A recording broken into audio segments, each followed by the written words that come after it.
So you do have a personal interest in this issue as your daughter is a senior in high school. What are the challenges that parents are facing as they decide what's best for their children this school year? Yeah, so my daughter actually started face-to-face learning today, but I received a text from her in the middle of the night a few weeks ago, which basically she was very anxious about the thought of not going back for her senior year and was very upset about missing senior prom and all of the things that seniors enjoy. And I think what it really did for me and why I wrote the op-ed that ran in the Sun Sentinel is it really demonstrated that she's just like millions of kids across the country that are very anxious of having to do distance learning or the thought of doing distance learning again and what they're missing out on. And the reality is that COVID poses a very low risk to kids. We know that distance learning has been an unequivocal failure, particularly for low-income kids, kids with learning disabilities. And we have to recognize the societal costs of keeping our kids out of school and weigh that with the risks of sending them to school. And we're fortunate that Governor DeSantis gave parents a choice, and I chose to send my daughter back, and she's really happy to have started her first day. Now, schools are a vital part of the U.S. economy being able to recover amid the coronavirus pandemic. Many parents cannot work unless their children are in school and face-to-face learning every day. We did see an uptick in jobless claims on Thursday. What impact do you expect to see on the labor market if schools don't return to in-person learning?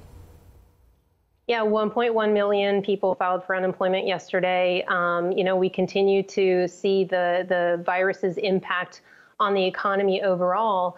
But if you look at the last 3 months, as we have seen some of these states take very bold measures in opening up, like Florida, we've brought back 9.3 million jobs. In just those 3 months, our unemployment rate, just a few months ago, we were staring at nearly 15%. It's fallen by 4.5 points in those 3 months. And what we need to look at is that the policies that existed that brought us the greatest economy we've seen in half a century still exist, with the low tax rates from the Tax Cuts and Jobs Act, less regulations, and just pro-growth policies in general that have helped.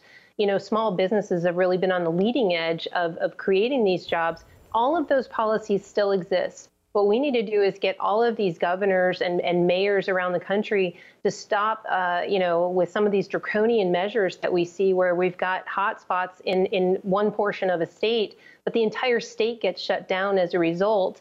We can't hold every city hostage to one city having a problem. We're going to see hotspots. We're going to have to live with this virus, but we know who the vulnerable populations are, and we know how to protect them now, and we should not have to isolate the entire country to protect the vulnerable. We know how to do that now. We know how to take the proper precautions, and we need to do that for the sake of our society and getting back to normal. And that's why we've launched a campaign called flattenthefear.com.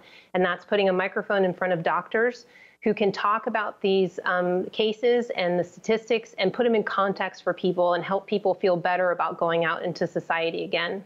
You mentioned those draconian measures, and many of those measures being put in place by Democrat leaders in cities and states across the country. Why do Republican policies benefit the economy more when we're looking to recover from the impact of this pandemic? Look, there's no doubt about it. When you allow hardworking Americans and small business owners to keep more money, more of their own hard-earned money, that the economy gets better, that, we've seen 401ks skyrocket. We've seen the stock market go up. Prior to COVID, I refer to it as BC, before COVID, we had more jobs available than people to fill them. We had the lowest unemployment rate in every demographic across the board, from women to Blacks, Asians, Hispanics. We're all enjoying a great economy and their choice of jobs. And right now, we're kind of in a different realm. We're in this spot of getting into the V-shaped recovery, but we've got to get all of these governors and mayors on board so that all of the states can open up and we can get back to normalcy for the sake of our society, for the sake of our kids. Like I said, my daughter was thrilled to come home from school today and tell me about it. It's not the same, it's different, but she's appreciative of what she's got right now. Want to see more videos like this? Click on the link below and subscribe to One America News on YouTube, and call your cable provider and kindly demand that One America News is added to your lineup. Call and subscribe today.